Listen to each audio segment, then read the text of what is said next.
న్యాయవాది మిత్రులకు నా నమస్కారం. ఆంధ్రప్రదేశ్లో ఫిబ్రవరిలో జరగబోతున్నటువంటి బార్ కౌన్సిల్ ఎన్నికల్లో నా క్యాంపెయిన్లో భాగంగా నేను ప్రస్తుతం మన ఏలూరు కోర్టుకు వచ్చి ఇక్కడ అందుబాటులో ఉన్నటువంటి న్యాయవాది మిత్రులకు నా అజెండా పాయింట్ వివరించాను. ఇక్కడ ఆశ్చర్యకరంగా న్యాయవాది మిత్రులందరికీ ప్రతి శనివారం కూడా ఒక ట్రైనింగ్ క్లాస్ని ఇక్కడ బార్ అసోసియేషన్ వాళ్ళు కండక్ట్ చేస్తున్నారు. ఇది ఎంతో ఆశ్చర్యకరం. నేను ఎన్నో బార్ అసోసియేషన్స్ చూశాను ఇప్పటి వరకు నా క్యాంపెయిన్లో భాగంగా. ఇటువంటి ఎవ్రీ వీక్లీ ప్రోగ్రామ్ కండక్ట్ చూడడం ఇదే తొలిసారి నాకు తెలిసినంత వరకు. ఇంకా కొంతమంది చేస్తుండొచ్చు. దీనికి యాక్చువల్గా ఈ యొక్క బార్ అసోసియేషన్ ప్రెసిడెంట్ గారు సీతారామరావు గారిని, ఇతర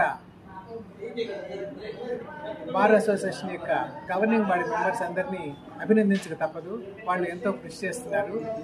కానీ మన ఆంధ్రప్రదేశ్ బార్ కౌన్సిల్ వాళ్ళు గత 6 సంవత్సరాలకు పైగా ఉన్నారు. కానీ వాళ్ళు ఏదో సంవత్సరానికి ఒక్కసారి తూతూ మంత్రంగా ఏదో ఒక ట్రైనింగ్ ప్రోగ్రామ్ చేసి మమ్మ అనిపిస్తున్నారు. కానీ ఇట్లా జిల్లా స్థాయిలో ఇలాంటి మండల స్థాయిలో కూడా ఒక ట్రైనింగ్ ప్రోగ్రామ్ కండక్ట్ చేస్తే యువ న్యాయవాదులకి, సీనియర్ న్యాయవాదులకు కూడా ఎంతో ఉపయోగకరంగా ఉంటుంది.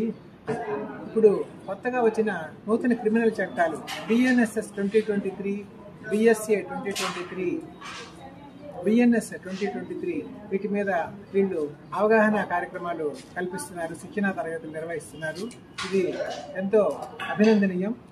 రాబోయే బార్ కౌన్సిల్ ఎన్నికల్లో మీ యొక్క తొలి ప్రాధాన్యత ఓటును, ఫస్ట్ ప్రిఫరెన్షియల్ ఓటును ప్రసాదించి అఖండ మెజారిటీగా గెలిపించండి. అన్ని బార్ అసోసియేషన్లో కూడా ఇలా weekly and monthly training programs వచ్చేటట్టుగా లోకల్ బార్ అసోసియేషన్ కార్యవర్గ సభ్యులతో సంప్రదించి మేము ప్లాన్ చేస్తాము. ధన్యవాదాలు. రవీంద్ర బాబు.